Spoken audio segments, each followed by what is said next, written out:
Welcome to the Passive Income Podcast and a very special edition.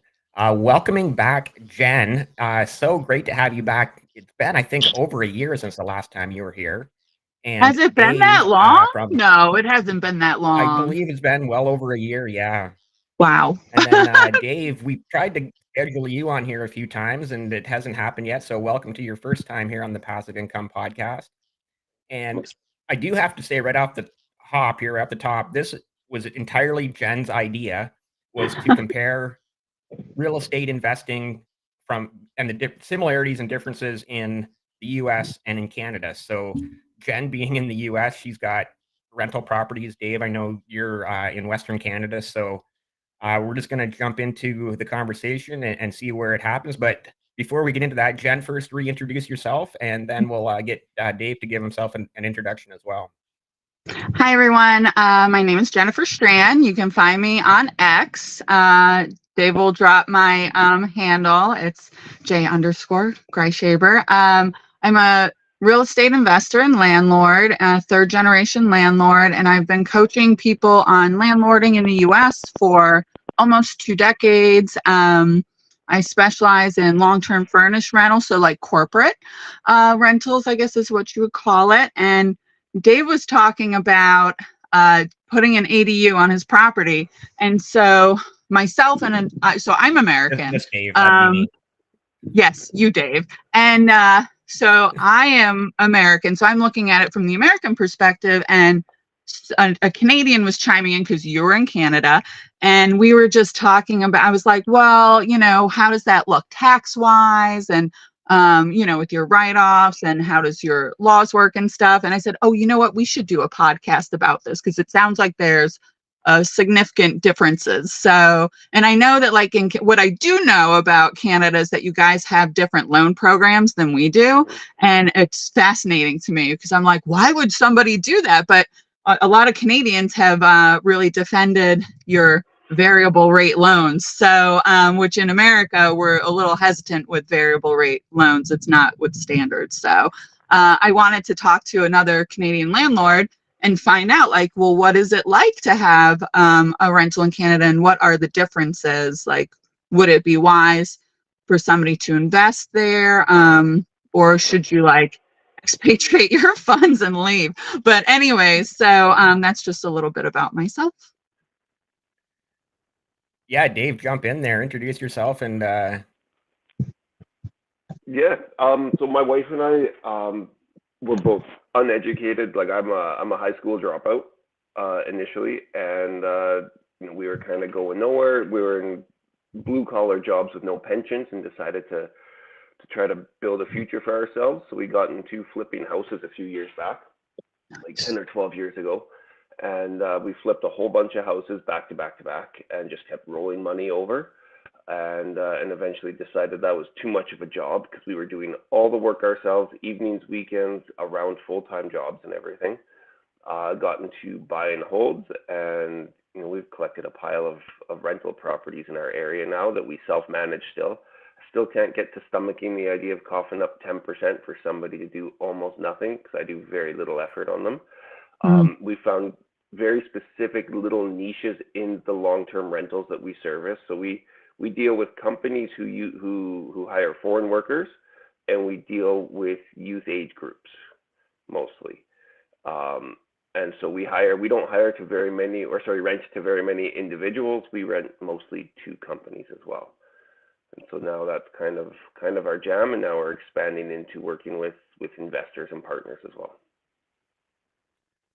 wow. So in the beginning, maybe talk a little bit that beginning with the house flipping, because that is a lot of work, right? Like you're buying a house and then it's a full renovation, probably like almost every single room and possibly the exterior as well, new roof, like house flipping or just renovating one room in a house can be a lot of work. And we'll get into Jen's current situation too with what's going on with her. But my current, oof, yeah. Go ahead. Before we get there, though, Jen, I do want to just maybe talk a little bit more about that beginning, Dave, and like you said, you're working 7 days a week, nearly 24 hours a day, just doing so much work. So, but you did the work then, and so that kind of obviously led up to where you are now. But I guess I That's just right. want to hear a little bit more about that beginning and that house flipping journey.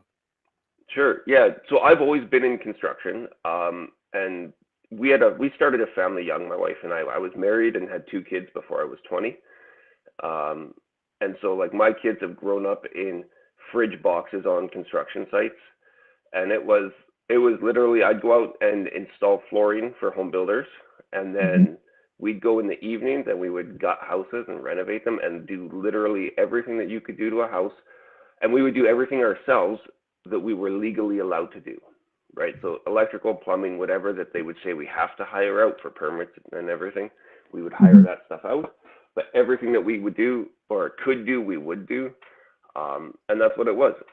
We probably did 12 or 15 of them, I would think, back to back. And it was one after Wow. another, never kept any of the money. It was just lawyers would roll the profits from this one into the next one and into the next one. So that when we could buy rentals, we started buying houses for cash in the beginning. It was it was an adventure. Was something I Yeah, wouldn't no. wish on So here's anybody. another thing that Jen might not be aware of. So in Canada, when you sell your primary residence, if you've lived there for more than 1 year, you do not pay capital gains tax on it. But So In all the of those US, house it's two flips, you would have been years. paying a capital gains on, correct? so we never lived in our flip houses though.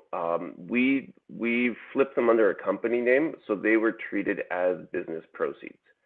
Mhm. So instead of falling under like a capital gains exemption, we paid business tax on them, which in Alberta is super low, like 13, Right. 14%. Oh, that's nice. Right. So as soon as you rent them out, though, it turns into a capital investment, and then you start paying capital gains when you sell. Right. So, but flipping, that was active business income, especially since we were in the construction industry for our jobs. It was just another job, basically. Yeah.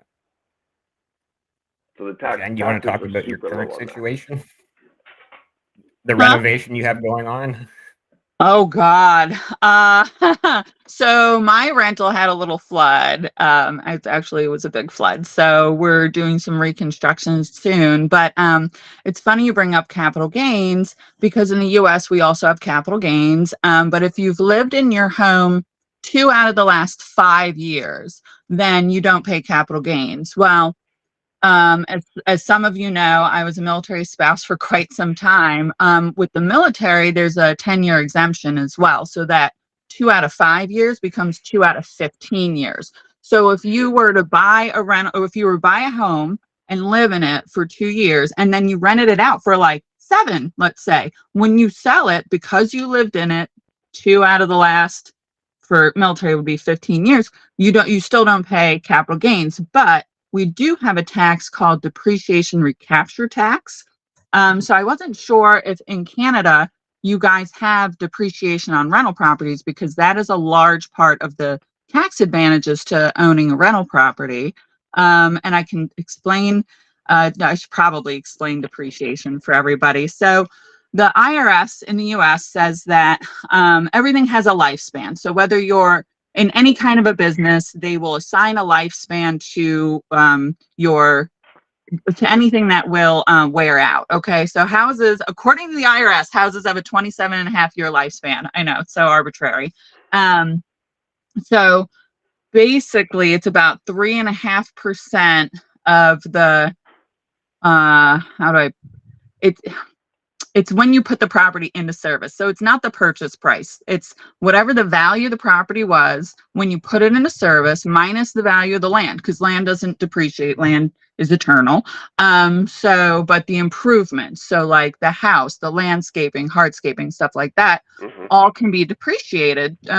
When you have several rentals, especially, that number can get quite high because say you have a home where the land is worth $100,000 and the house is worth 200,000. Okay. Well, 3.5% of the 200,000 when you put it into service would be, what is that, $7,000 a year, right? That you can just write off on your taxes, and it's not a real loss. But now, when your numbers are much higher, say that's 2 million, now you have a $70,000 tax break every year that you take off of your income. So I don't know if you guys do that. Not exactly. Man, you know your math way better than I do. So when it comes to taxes, I just and used very easy numbers. the, when it comes to taxes, my general policy is pay the smart people to do it. Um, and that is definitely not me. And so I know that we have some forms of depreciation up here. Most of it falls under things like capital cost allowances on buildings, Hmm. for where you're spending, where you don't get to write off purchase prices and everything, but you do get to depreciate things over a longer period of time. Um, I'm very unprepared for this conversation, obviously, but Oh, that's all right. we no, we don't depreciate them the same way, and I think that probably has to do with our loan structures up here. Would be my guess. I'm sure. Well, and also it depends on the type of property in the US. So if it's a commercial property, that changes to 40 years. Now, there was a change in 2017, a Trump tax change, which allowed for accelerated depreciation through what's called cost segregation, which I also don't know if you guys have in Canada. But again, we go back to the lifespans of things, right, for the IRS. So they say that like hardscaping is 15 years, and a house is 27 and a half. But with cost segregation, what you do is you segregate out all of the parts of the home. So like all of the fixtures, cabinets, lighting, flooring, um, all of that stuff. You put a value to it, and then with the accelerated depreciation through cost segregation, you're allowed to take 100% of the depreciation up front instead of doing it over that 27 and a half years. Why that is significant is because in the US, we have something called a 1031 exchange account. So you can sell your property, and if you follow certain rules in the US, you can reinvest that money without paying any taxes. That's like they So want if you you moving were to up the ladder. Right. So if you were to buy a property, say, and the people that do the cost segregation, because there's definitely a cost to it, are typically large syndicates or like BlackRock that are buying, say, a 250 unit apartment building, and they're spending like a lot of money. So say they take a very large loan and they invest maybe $2 million as the down payment. Okay. It is possible that they cost segregate out like 4 million in tax credits, and then they'll 1031 exchange the property because all the depreciation has been taken up front. So there's not a whole lot of tax incentive to hold that property, and they'll reinvest the money tax free, taking a $4 million tax credit on a $2 million investment because they'll pay off the loan and with buying it with the sale and then buying the next property. So they can print money that way, which I think is why we're seeing like no dip in real estate, even with the higher interest rates. Like you would think real estate will go down as the interest rates go up. Well, not if these large groups are buying properties and then using some of the 2017 Trump tax changes to their advantages. So because in the US, there's two things that the IRS encourages heavily in their tax code, and that is owning a business and owning rental properties. And the 1031 That's is interesting. something that we all wish Canada had. We have Oh, nothing so like you that. guys don't have a 1031 No. exchange? So Cool. you sell a rental property and you pay capital gains. Okay. There's no workarounds. There's no 1031. There's nothing. So Wow. that's why you see far more Canadian investors move money to the States than you do the other way around, right? And you put I could things see like that. 1031 together with 30-year mortgage terms, and it just makes so much sense. That was another question I had was about your financing. So I'd love to hear what financing looks like in Canada. It's short-term loans. So where you guys get to lock in a rate, you get a 2 or 3% mortgage, and you pay 3% for 30 years. We might get a 3% mortgage. Like I'll give you for instance, on my personal house, my mortgage rate right now is like 1.8%, right? But because of when I got that, it's coming up for renewal in the next year and a bit. And so when I renew, right, there's no chance I'm going to get that. It's going to jump up likely now to the high fours, I would think. Oh, that's still not bad though, because It's not our terrible, but rates right now are 6.5, 7% if you have fantastic credit and loan to value and yeah, everything. But I think people are paying close to 8. yeah. There's mortgage rates out now, like right around 5% here. So we've just had our first quarter point cut, Mhm. um, and so it's not a huge rate, but it's still triple the rate, right? My rate's Right. gonna triple, And and is so it a with balloon rentals, payment at the end? no, Like, do you do like 5-year loans and then there's a balloon payment and you have to refinance it? no, no. Some people do like there's A lenders, there's B lenders, there's all sorts of loans where you can get really screwed up on it.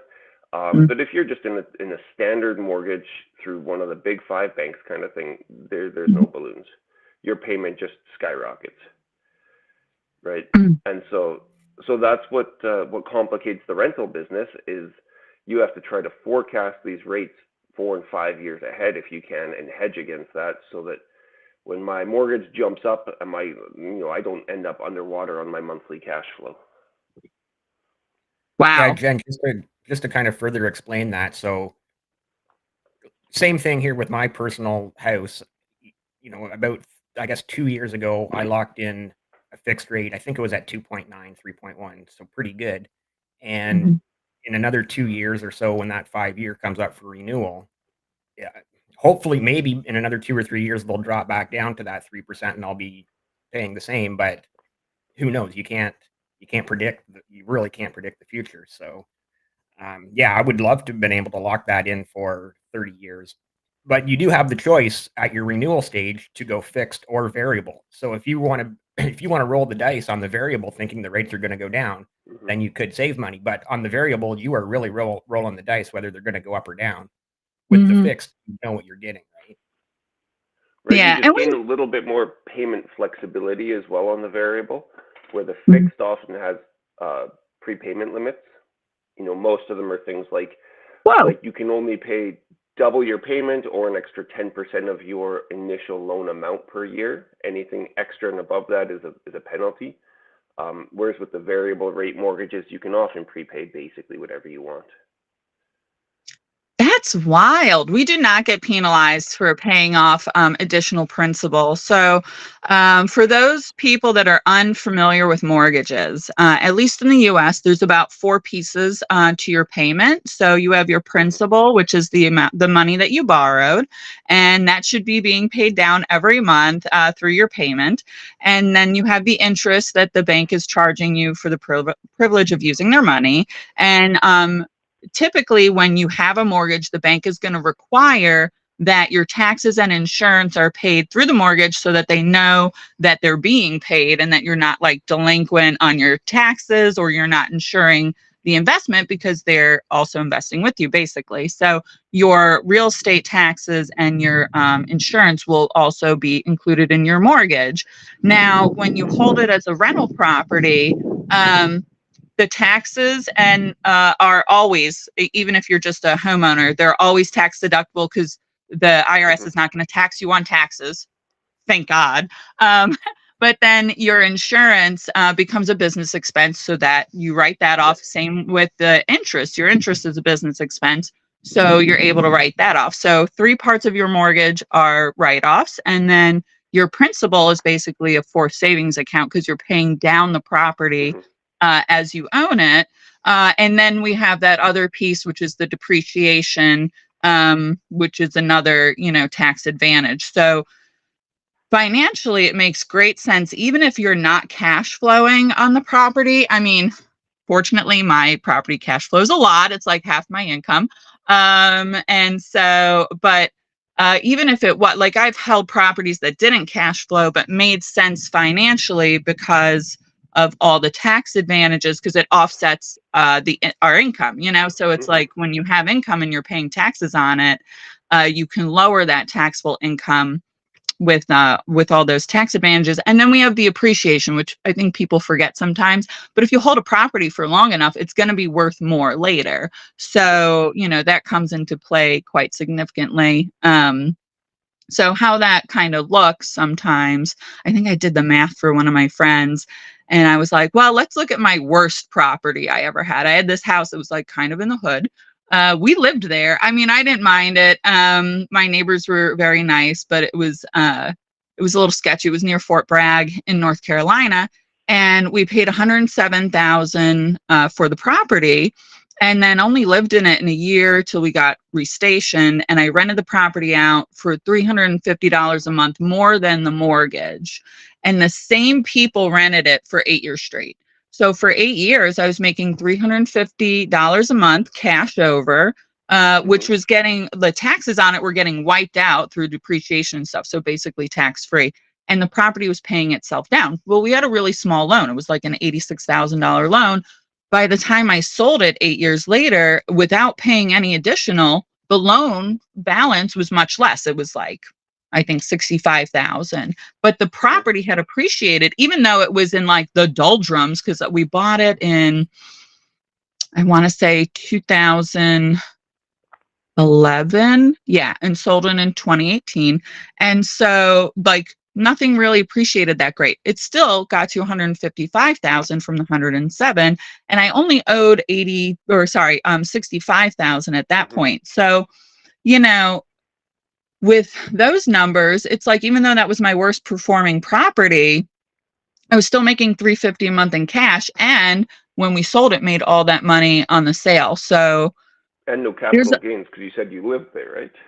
Right. So we lived there. So we did get a break on capital gains. And then I had so much depreciation because in the US, unless you are a professional real estate person, right? So if you're an agent that's working, it's a little different. You can take an unlimited amount of depreciation or real estate losses, basically.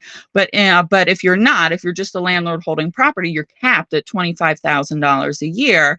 And then the additional depreciation will just roll. So we were rolling a tax credit for quite some time. So even when we would sell a property, because a lot of people in the Tesla Twitter community know this. I sold several properties and YOLO'd it all into Tesla a few years ago. And so I was just like dumping property and not 1031 exchanging it. But I did have like a bank of like unrealized, depreciation losses that I could put against the sales. So that was very helpful. That's interesting. Like our mortgage payments, I don't know if I've ever seen a mortgage payment up here that included the insurance as well. Like when you say insurance, you don't mean home insurance though. You mean mortgage insurance? Homeowners insurance. So they want to make sure if there's like a loss from like fire, flood, that you're going to rebuild because they're invested with you basically. Now, when you pay a mortgage off, attached to a payment up here. Yeah, no, they do it. They require it. It's really annoying. Principal, interest, and property taxes is optional if you want to add it to it. Right, it's not even always added. So sometimes you'll pay your bank your principal and interest. You'll pay your town or your jurisdiction your property tax, and you'll pay a separate company for your insurance. And it's just a mess everywhere. Yeah, I mean, some people are allowed, I think, to do that. I think they pay a higher interest rate when you do that. And I don't know why you would want to do it in the US. It's kind of nice that taxes are broken up to like a smaller monthly payment, because at least where I'm at in Virginia, taxes are due twice a year. And so to have like that large bill twice a year kind of screws you up a little bit, especially when it's rental real estate. And so you're making money on it. So it depends when the taxes fall. It could kind of screw up that the taxes on the income. I don't know what it's like where Dave is, but our property taxes are only once a year. And they basically all, in Alberta, at least that I've seen, fall at the same time. Like I've just paid all of our property taxes right now. What are your guys' tax rates like? Like where I am, we're hovering around 1% of property value. Oh, wow. No, I wish. So we get almost no public service for it where we are. Our roads are shit, but the roads are not fantastic honestly, in the US either, though. I honestly don't know what my percentage is, but the municipality here, it would be, if I wanted to pay the municipality directly, it would be 3 times a year. So I kind of similar to what Jen just said, all of a sudden 3 times a year, you get to say $800 or $1,000 bill or whatever. So yeah, I just pay mine through my mortgage. So every two. I pay my mortgage bi-weekly, so every 2 weeks, another, say, whatever it is, $100 gets added to that automatic withdrawal. So over the course of 12 months, you have your 2,400 paid off, as opposed to that 3 times 800. So just Absolutely. a little easier. Like I said, I don't know what the percentage is. We do once a year, and I know if you're a day late, the instant fee that they add is like 8%. Ooh, ouch. Oh, wow. So it really depends on the state that you're in the US. It's extremely variable. So like New York, California, even Texas, they have some of the highest real estate tax rates. So my house in Virginia is worth approximately like $650,000. And I want to say my taxes are close to like, I want to say they're $4,500 a year, maybe something like that. So you know, they're So what cheap. percent? That's under 1%. I guess so. I don't know why something. 1% sounded so good. I feel like they're higher than that though. But the same property in say like New York, $20,000 a year. On a $600 and some $1,000 house. So they Yeah, do it like amazing difference. No kidding. Yeah. The real estate taxes in New York are notoriously high, and it has to do with like how else they tax you as well. Like some states don't have income tax. I want to say Texas is one of them that doesn't have income tax, so their real estate taxes are a little higher. Or how they're taxing you on like your vehicles. So like in Virginia, so I'm sitting in my leisure travel van right now, and in Virginia, the counties tax you on your vehicles, and so it's a luxury tax. I think it's called personal property tax. Well, in the counties, so that can vary between 3 to 4% of the value of the property. So I paid about $160,000 for my RV, and I pay 4% of the value of this RV every year in taxes just to own this in Virginia. So I can't wait to redomicile it, because if I move it to like Texas or something, I just have to pay like a registration fee, which is a couple $100, but it's not like, you know, $6,000 a year just to hold my RV, which is nuts. So what stops people from just registering your RV out of Texas from the get-go? Some people do it. Well, okay, it depends if you have a loan. So I've paid it. Well, right. So I've paid the RV off this year, so I can easily redomicile it. But they will say like, oh, your home of record is such and such address, and so that's where you have to hold the vehicle. Now that I've paid it off, I could move it into an LLC. I could establish that LLC in another state that doesn't have taxes on it. It's a loophole. It's a little sketchy. I haven't done it yet. I am moving to Texas, so it will be fine. Once I move, I can redomicile it, and I will save so much. But some people do that. In Montana, there's a Montana tax loophole that some RVers use because Montana does not have personal property tax, and so they do that. But like taxes are very complicated in the US, and I agree with you, like pay a professional for sure. I pay a CPA to do my taxes every year, but I do keep in mind the tax advantages and penalties when I'm purchasing property. Like this is why part of why I'm not a landlord in New York, because I absolutely love New York. I'm from Long Island, but the expenses are so high, and then the laws are very skewed to the tenants. Like it's pretty bad. The best state to be a landlord in actually is West Virginia. They have the most landlord friendly laws, and then some of the worst are definitely California and New York. I'd love to hear about some of those differences, because I know it's like that in Canada. Like all of my properties are in Alberta, and where Dave is in Ontario, you couldn't give me a rental property. The landlord laws out there are so atrocious. Yes. So California will cap you on what you can raise your rent. Like you can only raise it, I think, 3% a year or something like that. But that's not following the market, because sometimes the market really moves. And you can't, I think you can't give people notice and be like, hey, we're not renewing your rental agreement. And in Virginia, you can't. Like if we're at the end of a lease, I, as the landlord, can decide not to renew it. if I wanted to sell it or whatever. But I think in California you can't. I know in New York, there's also a lot of difficulty in getting tenants out, like eviction. Like if somebody's not paying, they can just squat for like a very long time, unfortunately. So just like the eviction process is very different state to state as well. That's what they have in Ontario. Like I know that there's stories of the landlord tenant board being backed up 8 or 10 months for non-paying tenants to get a hearing to try to get people out. You know, in Alberta, it's like a 3-week process to get somebody out.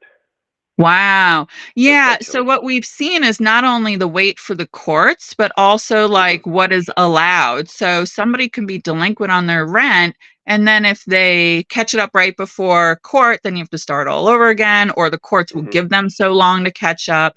And, you know, meanwhile, the relationship between the tenant and landlord can degrade, and then there might be some retaliatory acts, which is unfortunate. So it's just something that like I'm not interested in getting into. Virginia was pretty fair on both sides for a long time. They changed the laws during COVID. I think they thought like no one will notice. And so tons of stuff changed for us. Like now we have to give 72 hours notice to enter instead of 24 hours. I know. Could you imagine? And so, but it's in my lease that we do the maintenance on the property and we change the air filters every 3 months. So every 3 months I'm physically in the property and I do an inspection then. And then if there's any lease violations, I notify the tenant and then we go from there. Hopefully they rectify it. If they don't, then we have to move forward however the lease is worded. But it's kind of fascinating that there are a lot of places, and like if somebody loses their job and stuff, that's factored in some states. And I think everybody forgets like the landlord has expenses too. Like oftentimes they're depending on the income from the rent to pay the mortgage, you know, so it's not like they can't. The lender doesn't care about what happens to the tenant. Right, exactly. The lender still wants the landlord to pay the bill. Yeah, and it's not customary for landlords to own their property outright because you're making a lot less money on it that way. So, you know, most rental properties have a mortgage. And then if you're using discount service ratio loans, DSCR loans, which are the commercial loans, the rent or the income that you qualify with is the income from the rents. So all these Airbnb properties that people bought with DSCR loans, they need that income from the rent because they're not guaranteeing the mortgage with their own personal income. And so when it doesn't rent for a couple of months, I think we're going to start seeing a lot of foreclosures with those types of loans. It's going to be very interesting as people spend less because life has gotten more expensive because inflation is real. And painful. Yeah. So I know some provinces up here have, sorry to cut you off there, but they've capped rent payments. I think BC just announced the other day that they capped rent hikes at 2.5%. And it's like, well, but the property insurance or the property taxes just went up 6% or 10%. Right? Insurance prices have gone nuts recently. Oh yeah. Well, some insurance companies have dropped entire states. So like insurance is very difficult in Florida and California. Yeah, I wouldn't want to insure a property there either if I was a company. Right. And so it gets very expensive. Every other year, the house is going to blow over. Like, just getting back to that point you made about like the landlord tenant act here in Ontario and what you both deal with in finding tenants. I'm just kind of curious what the vetting process is, because I'm sure that's kind of got to be one of the similarities. You're both just looking for good people that just have jobs, have a place, that need a place to live, that are good people. They're not, you know, drug dealers or criminals or anything like that. You just want to find good people that just, right? So honestly, drug dealers make great tenants sometimes because they have money and they want to fly under the radar, a lot of them. It's a very good point. It's a very good point. Yeah, so that's funny you bring that up. In some states, they're not allowing you to do criminal background checks anymore, which blows my mind because, you know, in a way, I feel responsible to my neighbors to be like a good neighbor. And so I don't want to put a child molester or a Yeah, violent, no kidding. Mhm. criminal in a property. I also work with companies these days. I work directly with insurance companies. I Mhm. specialize in housing people after a total loss from flood or fire. So they're always homeowners. I work with insurance companies. Like I am definitely in a fantastic market. But previous to that, I did have residential rentals, and we do background check, criminal background check, and then a credit check. So, and on the credit, it will show where do they have any judgments from other landlords. I'm always looking for that. Mhm. If somebody has a judgment from another landlord, that's just a hard no for me. That's just not Mhm. happening. I don't care if you want to pay upfront. All cash, I'm not going to rent to you, because it means that you've been to court with a landlord, like it got to that point. And I've always found that if someone's done it once, their fear of it is gone, and they're more likely to reoffend. So no eviction. So I look for evictions. Evictions show up on credit reports, and then if they've ever been in court with a landlord, and then also looking at their debt to income ratio. So it's Mhm. like, do you have any money for rent? Like you may be making $10,000-$20,000 a month, but if you have $25,000 a month in payments, you have no money for rent. So we're also looking at that as well. Yeah. Yeah, we like debt to income. We like credit scores. We like. I Mhm. don't do a lot with past landlord references. It just seems like a Right. waste of time. I don't see any value in it. If somebody's renting somewhere and they're a shitty tenant, the chances Mhm. that landlord's going to tell me hurts their chances of getting rid of that bad tenant. So it just seems like it doesn't do much for me. I do more with employer references, right? Mhm. I want to phone somebody's work phone and talk to like a boss there, find out how long they've been there. I want to see pay stubs. I want to see tax returns sometimes. Anything that actually verifies their income, because I mean, anybody can write anything on an application. That Um, is very true. It's like trust but verify. So yeah, we do all of those as well, to make sure, like, are they working where they say they're working? Do they make the yeah, amount that they say they make? So yeah, we sometimes we'll ask for bank statements, especially if somebody is self-employed. I hmm want to see, like, well, is your income consistent? Or, so that's when you would be like, well, I have to see tax returns because there is yeah, no employer to call. You're the employer. So, how are you stable financially? That's really what we're trying to establish, is like, are you stable financially? Do you pay your bills on time? hmm And then it's all just risk mitigation. yeah. So we Mhm. we deal less and less with individual tenants. It's so much hassle. Yes. Right, these companies with the foreign workers and everything are Mhm. just so much easier. So all we do is we sign a lease with the company and we just cap how many people can live in a unit, Mhm. right? And then, right, if it's a 4 bedroom, put 4 people in there. I don't care, or put 2 people in, or sometimes they have nobody in there and they just want to hold the unit so that they have access to it, and they just Mhm. pay the rent every month, right? And then if Nice. if something goes wrong, we go and we change filters or do our inspections, and there's a problem, they will just ship the people out, right? Mhm. The people get warnings from their HR, and if they're too bad too many times, they'll actually just move them back out to somewhere else. That's So interesting. it's just dealing with one person or one entity, I guess. For like, we have one company who rents probably 4 right now from us, I think. Mhm. And so it's one payment shows up in our account for 4 properties, and it's very, very low maintenance that way, right? There's no chasing rent. I have no idea Mhm. right now if some of those properties are empty or not, because the lease states, right, if they don't have somebody in there, that the company has to go and check on it for insurance, right? Insurance Mhm. rules state when somewhere's empty, you have to go and check on it every so many hours or days. Mhm. You can't just leave a place sit there for 3 weeks empty, right? Because if it Oh floods yeah, no, insurance, that's very important. I have they'll in my turn you leases down. that they have to notify us if they're going to be Yeah. away from the property for more than 10 days. And then I do have minimum temperatures that are in my lease as well.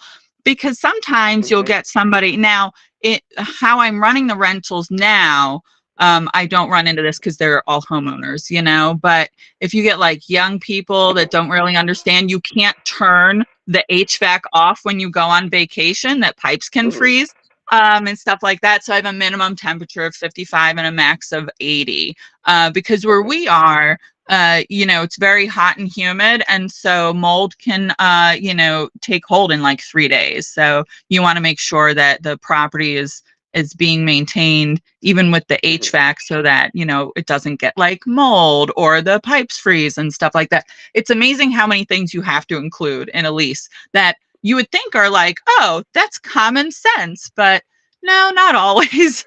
Not with tenants. Nothing is common sense. Right. So when you're doing insurance companies, is it a lease with an insurance company and they just cycle people in and out, or is it a new lease every time someone moves in, or?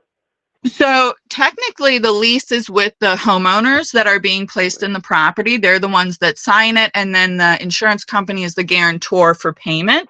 And then they ACH me. That's automatic clearinghouse. That's what ACH means. It just means that they're direct depositing basically. Okay. And so that's kind of how that works. That seems pretty simple. It's so simple. I'm almost loath to tell anybody that that's how we're doing it right now. It's like a long-term Airbnb basically. So they're fully furnished rentals. They come with everything, linens, you name it. Like just bring your toothbrush, because these people have had like a significant loss from flood or fire, so they may not have any of that stuff. So they're completely ready to go, and all the utilities are included. The internet, like everything, and we take care of all that. They just pay one fee. Yeah, so, but I do a 30-day minimum for rentals. With Airbnbs, what you'll find, the reason why like insurance companies don't use them is they'll have like 1 week booked here, 1 weekend booked here. So then you can't get like a block of months, you know, that's free. So that makes sense. Yeah. What do you do with your utilities then? So we've had before, we don't have any right now, but we used to have some that were utilities included because it just made it simpler for the foreign workers and everything. Yeah. But we made the companies take over those. And when we had it, we had a cap on both a monthly and an annual cap on utilities, and anything above that they had to pay.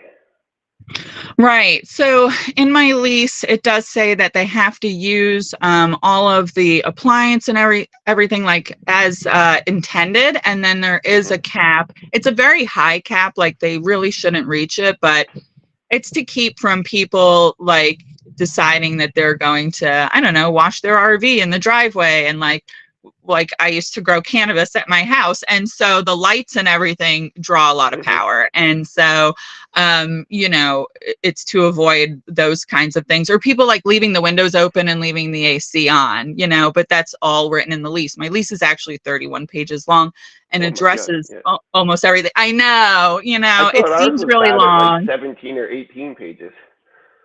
Well, we have a standard lease for Virginia. Like all states will have a standard lease that like the real estate board has. And I really love it because their attorneys put it together. And so, you know, they've invested quite a bit in it. So I use that. And then I have a maintenance addendum, just outlining like, don't put anything in the toilets that is not human waste or toilet paper. Like don't flush wipes, you know, and fucking flushable wipes. Right? Ooh, they're not flushable, guys. So stop doing that. That's a lie. But yeah, so I mean, there's a lot of nuance. None of it's difficult to learn. It's just like a large body of knowledge. I wish that we had standardized leases here. It just you don't. Happen. We don't. We just have. I'm like on the government page. You can get one, but it's very kind of surface level. It's not very good, I find. And so you can write your own lease, you can add to their laws and everything, you just can't contradict anything. Yeah, so it's kind of the same here. Like you are allowed to write your own lease. I've seen some horrific leases, you know. And you can hire an attorney to do it, but I'm like, why reinvent the wheel when they have one? Because the one from the Board of Realtors will be compliant with state laws already. So that's really helpful because our state laws change often. It's crazy. Oh, really?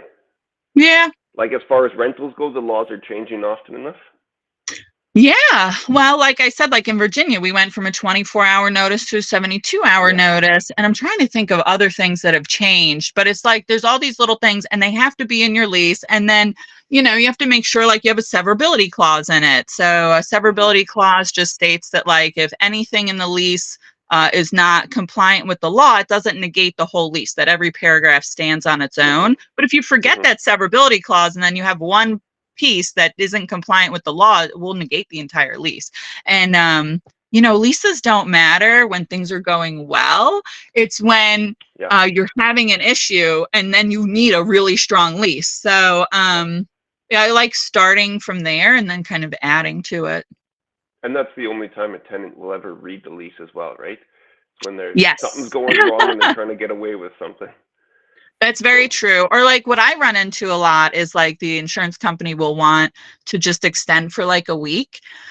And in my lease, it's a 30-day rental. It renews every 30 days. So then I just gently remind them like to refer to the renewal section, and that Virginia law requires that we stick to the executed lease. So they can either, they have three options: not renew for 30 days, or they can hold over, and the holdover rate standard is 1.5 times the daily rate. So it's like, well, you could hold over, but then if I have another tenant coming in and like you're costing me that rent, then they're going to be legally obligated to that as well as a holdover tenant. So it's a little precarious situation for them. So it's like, well, just renew or don't renew, but we're not doing this like day to day. You want to like, do one more week, see how it goes, do one more week because you're close to the end of your project, Like you're a hotel, right? Right. I'm like, if you want to pay hotel rates, go to a hotel. There you go. Right. And here's the thing. What I love about what I do is a lot of people get stuck in a hotel after a loss from flood or fire because there aren't houses that are available for them. So it's less expensive for the insurance company to rent my rentals than to pay for like 2 suites for a year, in a hotel. And then it's much more comfortable for the family to be able to like cook and have like normal family life and space and everything. So everybody wins, which I love. So do they do the outside maintenance as well? Lawns? No, I include that. I don't like tenants doing anything, to tell you the truth, because there's inconsistency. They'll kill your yard. You know that. Oh yeah. I mean, they don't where care. we are, it's so damn dry. It's so hard to grow grass all the time anyways that it really doesn't bother me too much. But on single family homes, we make the tenants, or have, I guess, make the tenants do the outside maintenance, so lawns and sidewalks. As soon as we're into multifamily anything, then we bring in companies to take care of it.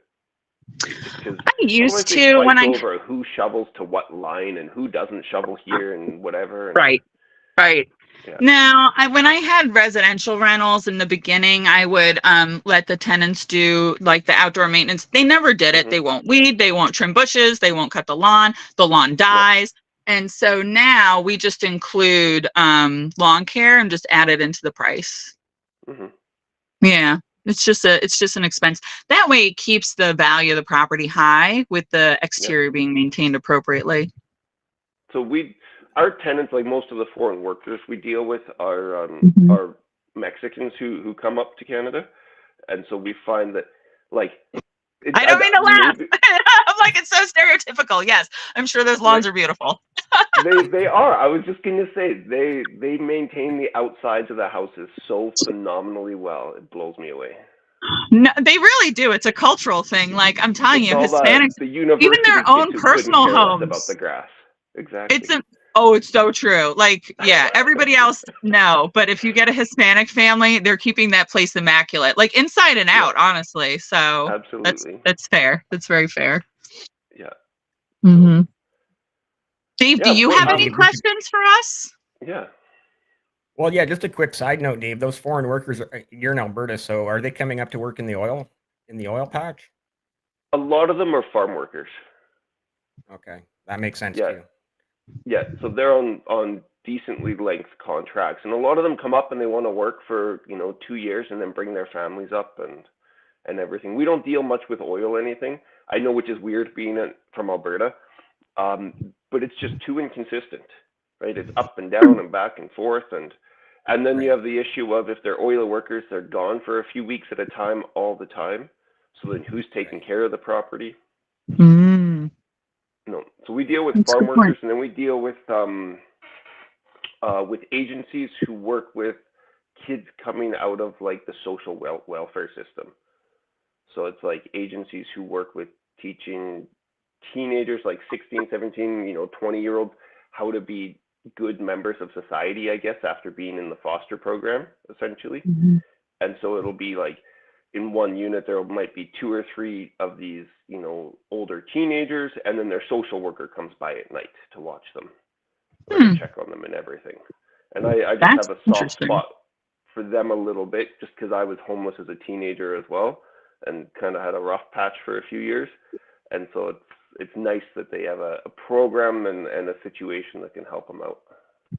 Yeah, that's That great. is really nice. Yeah, I don't think we do that in the U.S., which is unfortunate. We don't really help our homeless, but we certainly do support foreign wars. It's really messed up. It's true. It's true. We're spending all of the money on foreign wars, and our roads are shit, and we have a homeless population. We have, a mental health crisis. But thank God we're bombing the shit out of Ukraine, right? There you go. Your roads are nice. I was in Houston last September, and your guys' roads there were awesome. It's variable. So I'll tell you, there's 2 United States. There's the coasts, and then there's the interior. Because I've RV'd almost 30,000 miles in the last 15 months. And so I've done both. And, I'm from New York, and well, our roads are not great in New York because it's just high volume. But in the interior, there's a lot of dirt roads. Like, I was shocked. So I was like, Really? why are we not paving these? Oh, that's right. Because we're busy bombing Russia. I'm sorry. sorry, guys. Didn't mean to make it political, but it is. I mean, everything is at some point. Yeah, for sure. I mean, in New York, the cold doesn't help the roads either.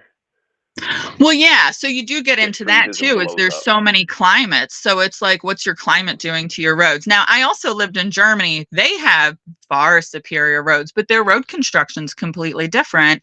And their society is very different too. Like, Germans are big rule followers. They're kind of herd animals. Like, they put the collective over the individual, whereas in the US, we put the individual over the collective. So when you're driving in Germany, everybody follows the rules, which is beautiful, because then the left lane is for passing only. And then you can have nice things like no speed limits and be passed by supercars. So, yeah. Mm-hmm. Yeah. Here in the US, you'll have somebody just like hanging out in the left lane doing like 5 under. And I'm like, you're why we can't have nice things, That's because exactly right. Yeah. But it's so true. So that happens. But yeah. Too. Oh yeah. I mean, but that's a North American thing. Yeah.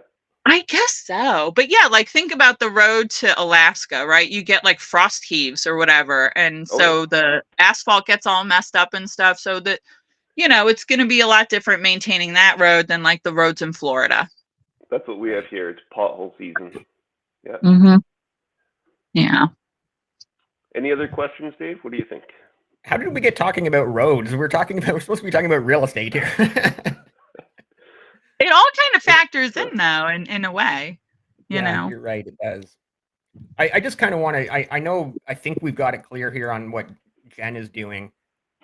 Sort of with those 30-day renewals, you're just giving people an opportunity to move out at any time because they've suffered from a fire flood. So the insurance company, they're rebuilding a home somewhere. Is that kind of the idea? Yes. So their house is, new home. Right. They've lived there, say, 9 months. We built a new house, and now we can move out into our new house. And they never know how long it'll take, So, I mean, you get the construction estimates, but anybody that's dealt with construction knows, like, there are delays, especially if there's change orders. That's when you change your mind and change something, or you're waiting for products to come in, like, say the cabinets are on back order or something, and you have to have the plumbing done before certain things can come in, but your plumber is on another job and stuff. So these things can really be delayed, and then all of a sudden they're done. So they don't want to, sign a year lease because they're like, well, we don't know if we're going to need a year. We probably will only need a few months, So that's kind of, they're paying a premium for the flexibility. Right. No, that's What's very your vacancy rate like? So like our vacancy, because the companies they just want to keep access to the properties. Even if the workers seasonally go home, the companies here just keep our properties all the time. So like, that is awesome. For all I know, right now, half of them are empty. I really couldn't tell you actually. So, but the company just keeps checking on them and keeps paying the rent on them. That is awesome. I want to get into that. Yeah, that's a perfect setup, right? I am very good about keeping it fully rented. Where I am, there are not a lot of homes for rent, period. It's just, even in residential rentals. So I don't experience much downtime, which I love. I'm trying to think, in a 24-month time frame, I might have 2 months down possibly, but sometimes that's because I'm doing improvements or repairs or something. We're painting something or replacing a bathroom. We did that recently, so that was rough because that was behind schedule, and I had to tell my contractor at some point. I was like, you're costing me so much money. Like, you said it was it would be 3 weeks. We're on 6 weeks. Like, wrap it up, So that's never fun. So are you buying turnkey or value add type properties mostly? It depends. I love value add because of the way that I negotiate my purchases. So there's a saying in real estate here, profit is made at purchase.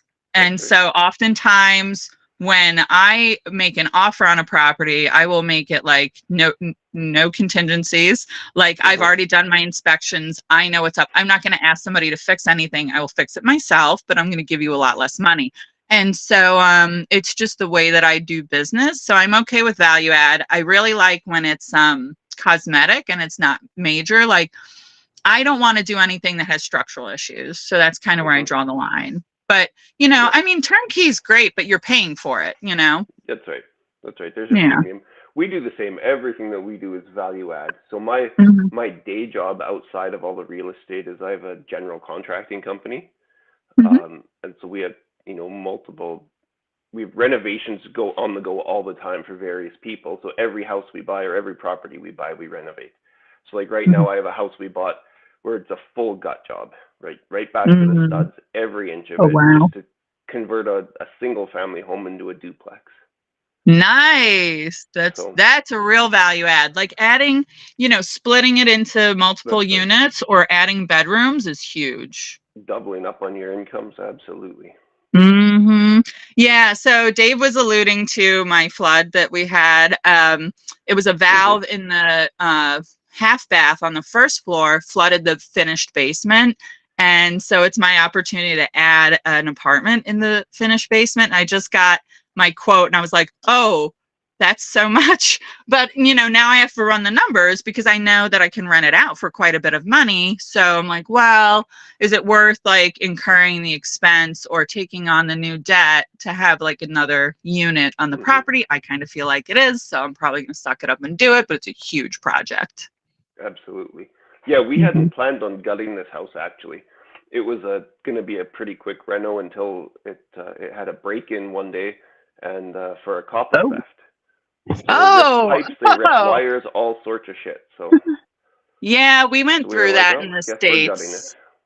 Yeah, in the States, there was a time where like copper was really highly valued, and I was doing property management in Fayetteville, North Carolina, and we would tell all of our new landlords, because we would already do this with our current landlords, that we were requiring them to put locks on their crawl spaces because the pipes were being stolen from under the houses.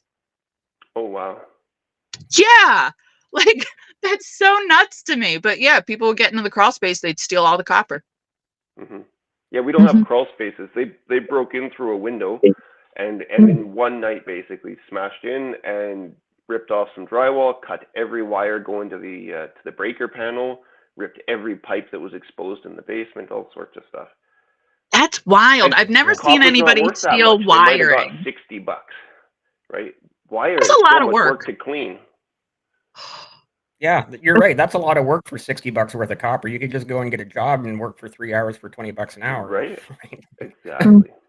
Yeah. I Yeah. do have another question for more to Dave. I'm not sure what it's like in the U.S., but here we hear it on the news every single day here in Canada. Housing crisis, housing crisis. Like Yeah. there 2 months ago, they're like, "Oh, we're going to build 10 million homes in the next 10 years," and you're like, "You would have to build like 3,000 homes a day or whatever the math was, right?" And it's like that's not realistic. So I Mhm. guess what are your thoughts on like quote unquote housing crisis and again this I'm zero against immigration and immigrants, but obviously the Canadian population just in the last 2 years we've increased from like over 2 million people in less than 2 years, right? So we keep adding more people and we just don't have the space to house them. Thoughts? I think our housing crisis is a couple of things. I think one is immigration. So I mean that's just regular supply and demand. Um, I think that the other part of it is that Canada's economy is so disproportionately skewed to housing that people just have invested into it blindly, hoping it goes up. I mean, this was a big thing in Ontario. People were buying houses and condos and apartments, and prices were going up like mental, right? Yeah. And it was essentially it looks to me like a Ponzi scheme, basically, right? It was nothing more to me than Bitcoin. I'm going to buy it and hope somebody else is going to buy it for more, and it's just going to flip back and forth and back and forth. So I think prices have gotten out of control. I think that rates were too low for too long, and that didn't help. It let people get themselves far too over levered. Well, yeah, especially if you guys are refinancing every couple of years. That blows my mind. Interest rates that were basically free, right? Like, below 2%, right? They should never have been that low. That didn't help anything. It wasn't really regulated enough, right? There was a period of still 0% down mortgages. That doesn't help anything. Wow. Like that's not a thing anymore, but I think the housing crisis is totally fixable if they slow down immigration, if they keep rates up a little bit to soften. I don't want real estate prices coming down because I own a whole bunch of it, but if they just stayed where they were and let incomes climb up instead, I'd be okay with that. Yeah. See, I'm the opposite. I want a real estate crash because I already own my properties, and if they go down, my taxes and insurance will go down for one, so it'll lower my expenses. And I want to buy more. I definitely want to buy a home in Austin, and the prices in Austin are outrageous. I mean, they're very high. So I'm like, come on, housing crash. But the rates right now are so high. I don't see why anybody would be buying. Now we used to have 0 down and no documentation loans back in 2006. That's how I bought my first property. It was just a signature and a prayer. But they don't do that anymore. So the minimum, if it's your primary residence, the minimum you can put down is 3.5% on certain loan products. On a conventional loan, I think that's like 5%. I always do 20% because then when I rent the property, because you get the best rates if you do 20% down. And then here, when you go 20%, you get to skip your mortgage payment insurance. So we have CMHC where you have to have mortgage insurance, right? 20% gets you out of that too. Same in the US. So it lowers your expenses significantly. And then I know that the property will cash flow when I rent it out. If I put 20% down, it almost always works out that way. And so it's very conservative, but I'd rather be safe than sorry. So here you basically have to put 20% down. They don't stipulate where the 20% comes from necessarily, but you have to put 20% down on rental properties. See, that's another primary. That's another difference. Okay, so if you're using commercial loans, so in the US, you're actually capped with you're only allowed to hold 10 mortgages in your name, and then you have to move to commercial loans. So, really? And those are those debt service credit ratio loans. Now, with those, oftentimes In a really amazing economy, you can maybe get away with putting 15% down, but oftentimes 25% is the norm for those. So Mhm. it's just a kind of change, the rules change. You're also paying higher interest rates. Typically, it's like 1 or 2% more than what someone will pay for a primary. So you can buy a home as a primary, you're going to get the best rates. And then you can buy the next thing would be like a second home, which would be the next high, like they'd be slightly higher than primary or on par, but you're not allowed to rent those out, or there's like all these rules. And then you can buy rental property. You can do an investment loan that is like a normal mortgage. Mhm. And so for smaller landlords, they may start doing that. But then once you have 10 mortgages in your name, that's it. You can't get any more mortgages. You're going to have to resolve some of them. And oftentimes people will just like refinance and pay something off or whatever. But Yeah. then you get into the commercial loans. Do they make this the differentiation down there as well between low multifamily, so like 1, 2, 3 units, and 5, 6 units? As soon as you're over Yes. 5, it goes commercial as well. Yeah, I'm really glad you Okay. asked. So, yes, so in the US, and most people don't realize this, but in the United States, you can buy up to a fourplex, so 4-unit building, as your primary. You can buy it as your primary. So you can live in 1 unit and get a roommate, even if you wanted to. Like, if I were to do it all over again, my best advice to any young person is if you can swing a fourplex, do it, because Mhm. then you have the other 3 units that you can rent. What's beautiful is even with those loans, even though it's your primary, so you're going to get primary rates and everything, you can use the projected income on the other 3 units to help qualify for the loan. Mhm. So it's like the best of all worlds. So say you don't have a huge income, like say the property is $1 million, right? And you were only planning on spending 250,000 or whatever. Well, your unit is basically valued at 250, and so if you have the income to cover that, that's great, because the projected income on the other 3 units is going to help qualify for the loan. Okay, so when you're shopping for rentals, do you have certain rent to price ratios you look for? So like I know, like, Yeah. so following guys in the States like Tom, the frugal gay, right? Some of Mm-hmm. those house prices, like he's buying down there in Ohio and stuff, it's like $17,000 for a house that rents for I $1,000 a don't know month. where he's It's, finding I don't those. know I'm what the like, hell. that's It's eBay and shit, right? But so like up right. here, we like a minimum of like a 0.85. Right, so if the house is Okay. 100 grand, a minimum of 850 a month rent. If it doesn't get that, then we don't even look at it. But I'd prefer it to be a Mhm. 1% or higher. Right. So we have something called the 1% rule, and that's Yeah, exactly what we're looking for. Yeah, when you're doing the numbers on a property, there's like so much to consider, as you know. yeah. But yeah, you want to see the 1% rule. I'm trying to think what my house does. It does almost,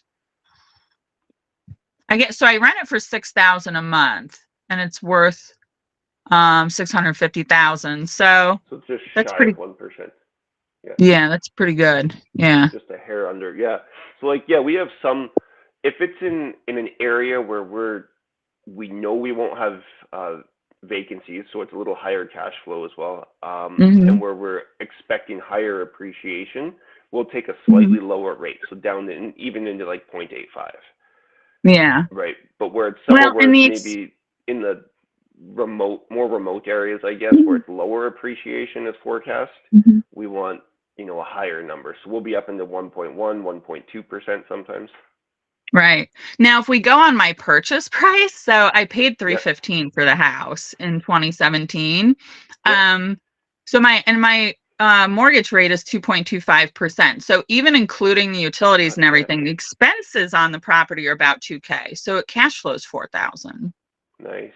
So I know, right? Yep. So Yeah, I would go off that's purchase price, factored. not like current appraised price unless you Exactly. refinance based Exactly. on that. So Right. So if I'd you go go by I'd purchase base price, yeah. then it's a lot different. And then what I think people aren't realizing, because they're hearing these very large numbers, Mhm. even with 20% down, that's like 60, I think it was like 65,000. So think about it, on a $65,000 investment, primarily, I'm making $4,000 a month. You can't do that anywhere else. Like your stocks aren't going to do that. No dividend. Sorry, Dave. No dividend I'm stock well is aware going of to do that. that. That's like 80 or 90% cash on cash every year. Right. Right. So, That's crazy. and then you also have tax advantages too. So when you factor those in as well, because it just depends when you put the property into service, remember? So I bought it as my primary at $315. When I put the property into service, it was worth $650. So now my depreciation is much higher. There's a lot of nuance. Absolutely. Yeah. It's a little cash cow. I love it. It allows me to, it's part of the reason why I can just float around the States. And I mean, I've been traveling in my RV. A lot of my followers know, for about 15 months. And I'll stay at like some other properties that we have, or properties that are in the family and stuff. But mostly I've just been like living a nomadic life and hanging out. But it's the freedom through the rental properties, really. Absolutely. Sorry, guys, I need water. I'm getting dry, y'all. A lot of talking. Dave, what are your next plans? Buying more properties, or what? You do a lot of like rehabilitations, right? Like you buy. That's right. Buy something that's not so great, fix it up, and then rent it out. Absolutely. We don't buy anything turnkey, just because I'm in the construction industry as well. Paying somebody else to do it doesn't make sense, where I can gut and like this house that we're taking, it's a 900 square foot or 800 square foot bungalow, and we're turning it into a suited house, right? We bought the house for 160. It's only going to cost us like 60,000 to put the suite in and fully renovate the whole house, right? Whereas if I hired my company, I guess, to do the renovation, it'd probably be 160,000. Yeah. Right. So it doesn't make sense to buy anything turnkey for us. So everything gets renovated. So we have that one to renovate. We have another house that we're going to put a suite in as well. We have a house that we bought for like 90,000 a few years ago, and we've been renting it out for $1,250 or $1,300 every month for probably 5 or 6 years now. We're going to rip that house down and build a 5-plex on it. Nice. If we're done with the other ones, so.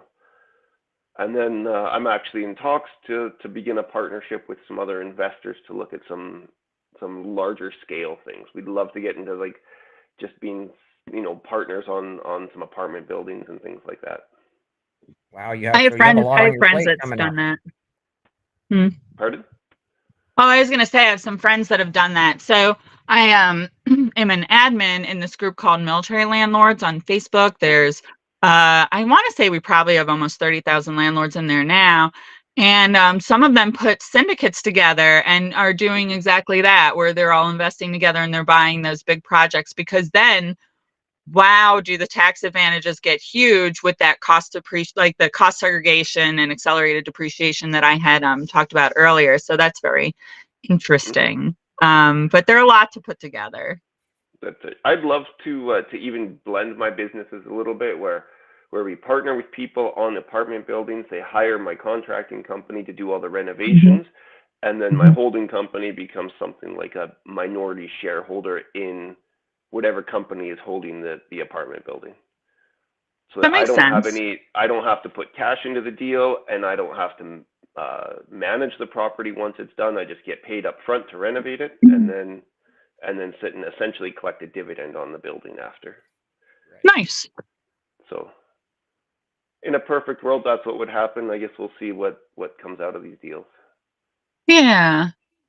And Dave, as you can see, there's like a lot of ways to skin a cat in rental real estate. There's so many ways to make money in rental real estate. So I'm actually looking at a bed and breakfast. Well, I'm supposed to be looking at it on Tuesday, but I'm not sure if I'm leaving yet or not. But I had somebody ask me if I was interested in investing. I would like to branch out to like small hotels and stuff. We have a lot of Airbnbs in my family. Like my mom and my sister and I are all landlords, and we've all kind of moved towards the fully furnished, everything all-inclusive rentals versus the residential rentals. Just the the expenses are higher, but you also make a lot more money on them as well. And the biggest part for me is there's less headaches. As you know, like having dealt with like individual tenants versus working with companies or, Absolutely.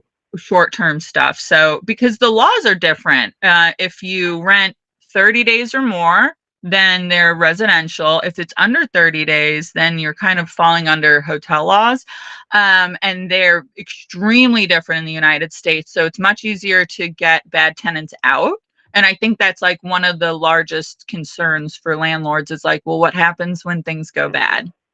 So just avoiding that. So I think when I buy a home in Austin, I will make it an Airbnb and then probably rent it when they have festivals and this, that, and the other, and I'll just leave in the RV. Even my own home, like I'm so not attached to property after being an investor for so long that I'm like, I'll leave. If you pay me enough money, I will leave my own house. Yeah. Right. Totally. It's like, I guess dealing with shorter term things and insurance companies, what's your deal on pets then? So if someone's house burns down and they have pets, you kind of have to be pet friendly? We take pets. We do. We take Right. pets. Pets, it's all about the owner. Like it's never about the totally. pet. It's all about the owner. So we take a large deposit and if there's any damage, then they're liable for it, even beyond the deposit. Fortunately, we have not had any damage because they know there's so much on the line. Like if they know that their animal is going to wreck the place, and we're also in the property every 3 months. So you can definitely see damage in that time frame. There are a lot of landlords that do residential property that don't want to go to the property. Like they'll be there when they lease it and then they'll be there at the end. And then they're so upset when there's so much damage. It's like, well, but you were not doing your due diligence, Yeah. So that's kind of how we handle passive, right? Right. It's not passive. I know we're on the Passive Income podcast and it's funny. It's feast or famine. So I either have to be there like 24/7 because something's happening, like we're renovating something, or I'm like at turnover. Like turnover is very busy, but most of the time, just like checks show up, like just an amount of money shows up in my bank account, and that's it. So exactly. I think it was Lauren at Adulting Was Easy when she was on here, and she's like, no, it's not 100% passive income, but it's a lot more passive than working at a job for 40 to 60 hours a week. So it is. Absolutely. Yeah. So like we have 14 units right now that I self-manage, and I probably spend 3 to 4 hours a month tops managing all of it. Yeah. Like total or 3 hours per unit? Oh, no, total. Total, all of it. That sounds right. 3 to 4 hours. Like one morning, once a month kind of thing, essentially. But Dave, tell him how much time setting up the business and then when you're in a deal. Because that's a lot different. All the work is on the front end. Yes. Right. If you set it up wrong, so I mean everything from legal to accounting to everything. If you set it up wrong, it will be a nightmare. It'll be a job. It's so much work later on to clean up that mess. But if you have a good team, so accountant, lawyer, realtor, a home inspector, insurance broker, all those people, but if you have a good team, you can structure things to be even less work up front, but still do your upfront work, and then makes it super easy on the back end. It's like writing a book. All the work is doing upfront to write the book, and then once it's on the store shelves, they just keep selling. It's all infrastructure. It really is. Like for me, like I've managed rentals from out of country. So when we lived in Germany, I had several rentals in the United States. And what really saved me was a strong vendor list. So I already know who I'm calling. If my tenant calls me and says, there's a plumbing issue, there's an HVAC issue, this, that, and the other. Like people think that rentals are so much work, like they're going to do the work. No, you're not doing the work. You're calling somebody else a lot of times. You're calling the electrician or the plumber or whoever. There is no 3 a.m. clogged toilet. Amen. Who came up with this shit? So I true. don't know. But like all the homeowners out there who say that they'll never buy a rental because of 3 a.m. clogged toilets, how many times have you clogged the toilet in your own house at 3 in the morning? Doesn't fucking happen. True. So, sorry, pardon But No, thank you. Because I agree with you so much. That's one of my pet peeves when people are like, oh, well, you're going to get calls in the middle of the night. Not once has anybody called me in the no, middle of the night. I don't Never. phone people in the middle of the night. It just doesn't happen. Right. Right. And then there's some stuff that's seasonal that you can kind of anticipate, like in the South, there is a time when like all the air conditioners go on. We'll have your air conditioning maintenance right before that. You know what I mean? Yeah. And then you're not going to get a call that's like, oh, the AC's out. Well, yeah, it's probably out because like someone didn't blow the line, Because So you didn't do the front end work. That's right. exactly. Yeah.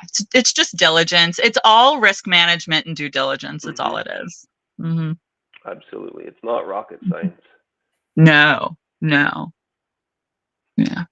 So, I mean, it can't be that hard. I didn't finish high school and I figured it out. So, Good for you. That's awesome.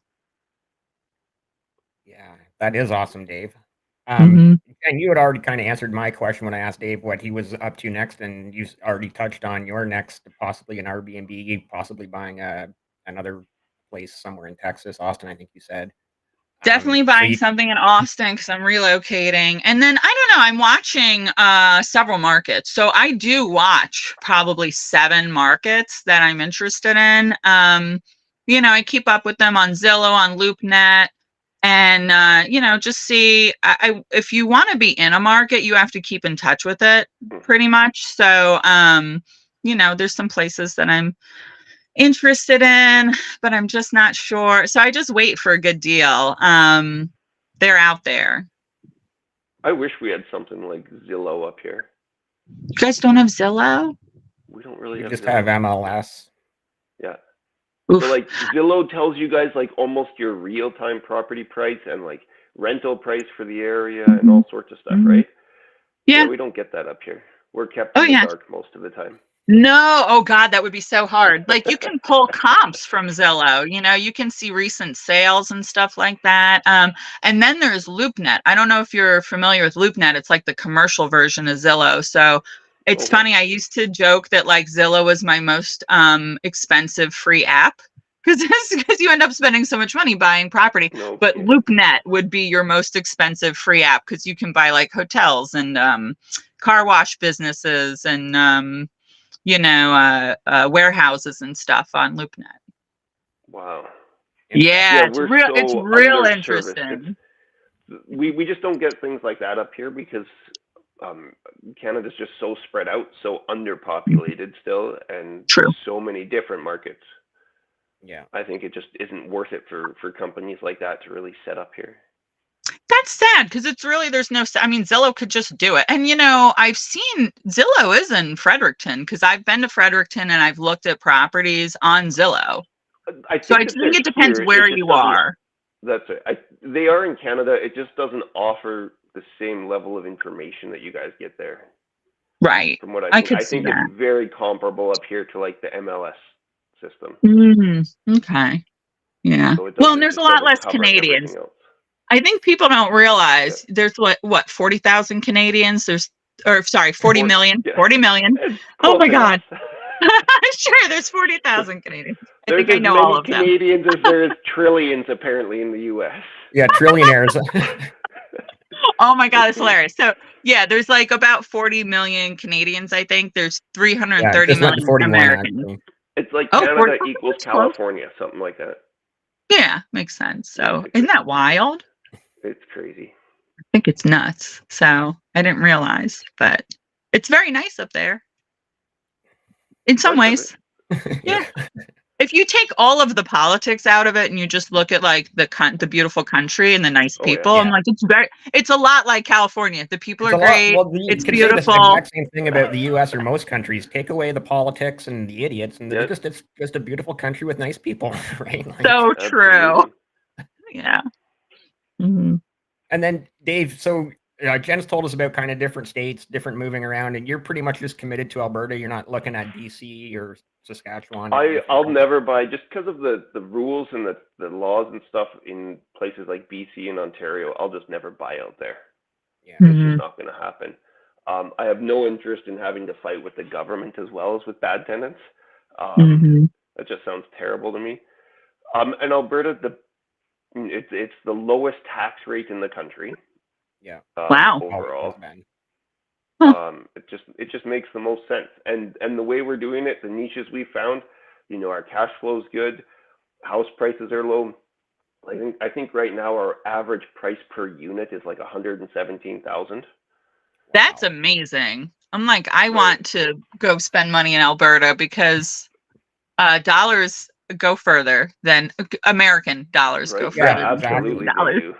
I'm doing Yeah, the math and I'm absolutely. like, that's like 80K maybe. I don't know. Something like that. Yeah. Roughly, yeah, it's 72 cents on the dollar. So the Canadian dollar to the Cool. US. So Yeah. if you were to It's spend about 100,000 $80,000. US dollars, you'd get something for Mhm. 130-ish, give or take. Oh yeah. If we had the same laws and like tax laws and mortgage rules up here as what they have in the States and everything, US money would flood up here for real estate. Our real estate would be Yes. even more ridiculous than it is. And it's funny you bring that up because I have friends that like live in like New York City or California, like San Diego, where the cost of housing is outrageous. And so they're renting and they're making really good income, but they're renting and they're like, well, I want to invest in oftentimes like I want to buy my own home. And in some places the numbers just don't work out. Like sometimes it's better to rent. But it doesn't mean that they can't invest in real estate in other places. Like I try to tell them, like, have you thought of like looking outside of your state for investment? Because there are, like, if you go to the Midwest and everything, there are great opportunities, like the frugal gay finding stuff for 17. I don't know where he's getting a $17,000 house, but you can definitely spend 100,000 or less and have a great rental property in different areas. But I think it's hard for some people to really conceive of that. Toledo, Ohio is where he gets a lot of those cheap properties. Ohio and rural Texas, I think, something like that. And I know he even works with like out of country investors and stuff, helps people and partners with people. I think people just have an emotional attachment to real estate a lot, where they can't fathom not being directly connected, being able to go and see it and touch it and everything. Right? It's scary to just send your money out to go do something somewhere. And yet they'll sit there and buy Bitcoin and nobody can explain that to them. Right. Or they'll invest in companies that they never touch. Like that's what stocks are. I think people don't just like step back and realize like, what is this asset that I'm purchasing, And then there's a lot of myths, like you said, the 3 a.m. calls that we both can confirm they don't happen. Unless the house burns to the ground, you are not getting a call at 3 a.m. In which case, them calling you at 3 a.m. isn't going to help. You can deal with that call at 7 in the morning and it'll still be burned to the ground. Yes, that is very true. Call the fire department at 3 a.m. They're awake. And that's what we always tell people. Like if it's a break-in or something, we're like, call the police. Don't call me, But I address that when they sign a lease, and we have like, this is who you contact in case of an emergency. We give them an emergency contact list. And it names out a few scenarios, and it's like call or text this one, then this one, then this one, then this one, because my mom and my sister and I, we all like cover for each other, because we all travel as well. So like, I'm not in town right now. If there was an emergency, they call my number first. If they don't get me, they call my mother next, and she's in town. And so she would be able to handle whatever was going on, just in case I don't have like reception. Cause sometimes I'm in the middle of nowhere on purpose. So, we do the same thing even with our trades. And so like our tenants will get a list of our approved trades. So our approved HVAC, plumber, and everything. Right? If you have an issue with that system and you can't get a hold of me, this is who I expect you to call. If you don't call them, tough shit, you're up a creek, you pay the bill. If you call my person and they come in and they fix it and they document it and say, yeah, it's something, a maintenance issue or whatever that's not the tenant's fault, then I'll pay the bill. But they'll document it for me and tell me if it's a flushable wipe or whatever. And then we can make the tenant pay. And so we have, approved lists of this is the order that you call things in or call people in. Yeah. Which is, again, just that front work, that setup work that you do. So really, it's like, it's quite an investment in time and effort in the beginning, but it's completely worth doing because once you get all that done, like Davis talked about and myself, it really is a low maintenance business, I guess is the best way to put it, that it's not a passive business. It's extremely low maintenance business. Yeah. Yeah, that's amazing. Wow. We've already been talking for an hour and a half here. Amazing Holy hell. conversation. Great back and forth between the knowledge of both of you. And yeah, great to really exactly what Jen suggested we do is talk about sort of the differences and similarities of Canada and the US. I was so curious, and I'm sure there's so many things that we're missing that we'll both think of later because there's a lot of nuance, you know, but it was really a pleasure to be able to speak to another landlord that's in a different country. It'd be great to get other countries, even like somebody from Germany or something, because I know like even there the way they purchase properties is entirely different, and they have like 40-year loans and stuff. So We used to have those in Canada for a brief period of time. really? Yeah. Yeah, we don't have them, but I think they're going to start bringing them to the US because the purchase prices are getting so high. Or like Japan. I think Japan has 100-year mortgages. We have 99-year leases on land. Like most of the island of Manhattan is all on 99-year leases. Like New York City, they're like building skyscrapers on leased land. Really? Yeah. Oh my Yes. God. Yeah, So, I was a realtor in New York. So for Douglas Elliman, it's a brokerage house there, and so yeah, that was interesting to learn. Amazing. Back to the pets things really quick. Like we allow pets as well. We limit some. Like we do no big fish tanks and no birds. Birds are just disgusting. Fish tanks are banned. Anything that holds water. So no water beds, no anything that can leak. That's right. Yeah. So, but otherwise, like I agree. We've never had pet damage. We've had far more damage from people's kids than we ever had from pets. Very true. Right. I wish that we could sometimes put clauses in that said no kids, but I guess it's like not constitutional or something. So. Oh, it's super illegal in the U.S. You cannot do that. So unless of course you're we like accept a designated children. 55+ community or whatever. Even then, you cannot discriminate on family size or whatever. You know, like I mean, you can with occupancy. So you know, there are occupancy laws, and usually those have to do with fire code. So if you have a family, say of 7, that wants to rent a 2-bedroom house, and fire code says 2 people per bedroom, you can decline them because it doesn't meet fire code. Like there's so many tiny little nuances. So it's like you have to know your municipalities like fire code, the local laws, because many counties are now banning like rentals that are less than 30 days. So you want to be aware of that. Or do you need special permitting? Because in Virginia Beach, you need a special permit to have a short-term rental. Unless you're in Sandbridge, they're grandfathered. No one's messing with Sandbridge. They don't have to do anything, which I love. Because that's where my family is primarily in that market. But there's like all these little things. So you have to be extremely diligent on the front end. Yeah. So, I mean, we allow all animals,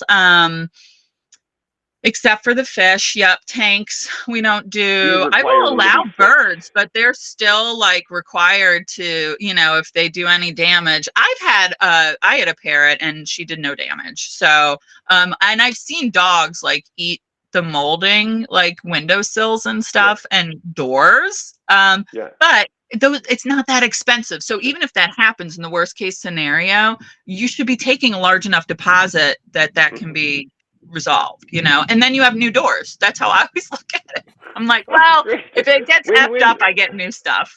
There you go. That's Awesome. Now, what do you do about liability? Because I do require my tenants, if they have like animals like dogs, they have to carry liability insurance on their animals because in case of a bite. That's right. So ours have to have that. They have to have tenant insurance that covers their contents as well as neglecting damage by them and everything. And they just have to have a current policy ready to show me anytime I ask for it. So, I mean, like they could give it to me at the beginning of the lease and then they could lapse on their payments. Right? But see, that's the difference in the U.S., or at least what I do. And you might be able to do this. You can have them list you as an interested party on the insurance. And then if they were to cancel it or not renew, you get a notice. Okay. That's something I should look into. Yes. So Yeah. yeah. Otherwise, it's just I can ask for them whenever they want, whenever I want. Mhm. But also, I mean, with the companies that we're renting to, it's a little bit less of a concern than it would be with individuals. Yeah, you have a really good gig. I should look into that. We have visas for workers as well. They're called J1 visas. Okay. Because I used to work in hotels way back in the day, and we would have a lot of the staff at the hotel would be on J1 visas. hmm Yeah. But J1 housing, that's a really good idea. So I know a lot of people up here, like in fast food places, Tim Hortons and stuff like that. They'll do it Mhm. where somebody will own a Tim Hortons. They'll buy a Mhm. bunch of real estate. Then they'll bring Mhm. over foreign workers. It's kind of brilliant, Yeah. you know, as long as they're not adding to the crime. But a lot of people just want the opportunity to, come to a better place, make a better life. All the J1 people that we had, I worked for Marriott, and all of them that we had were fantastic. And they don't want to like lose their visa, so they take care of the properties that they lived in, and they were always like good workers because they wanted to like keep their visa, because if they get fired, they get sent back like immediately. Right. Yeah. Just to add to Dave's point, there's kind of a little bit of a joke going around Twitter X now about Tim Hortons being Indian food. So it's kind of just. I did not have that experience. I was at a Tim Hortons once, but I mean, it was on the East Coast, so Oh, maybe it's a little different. Did I we just lose Dave? yeah, Dave left apparently. Guess it was time Oh for him to wrap no. it up, and I think it might be time for us to wrap it up too. Truly appreciate Yeah. your time, Jen. Obviously, I appreciated Dave's time as well. Hopefully, he's still listening. He You hear me probably say so. lost his connection. That happens to me sometimes. That's possible too. But anyways, Mhm. it's been a great conversation, and yeah, love to have you back on again sometime. Hopefully, it's not another year away before you come back. I'm sure it won't be. Awesome. Mhm. Thanks again. If you're watching on YouTube, be sure to hit subscribe. If you're watching on any of the other platforms, go ahead and hit that follow button. And thanks again for joining us on this episode of The Passive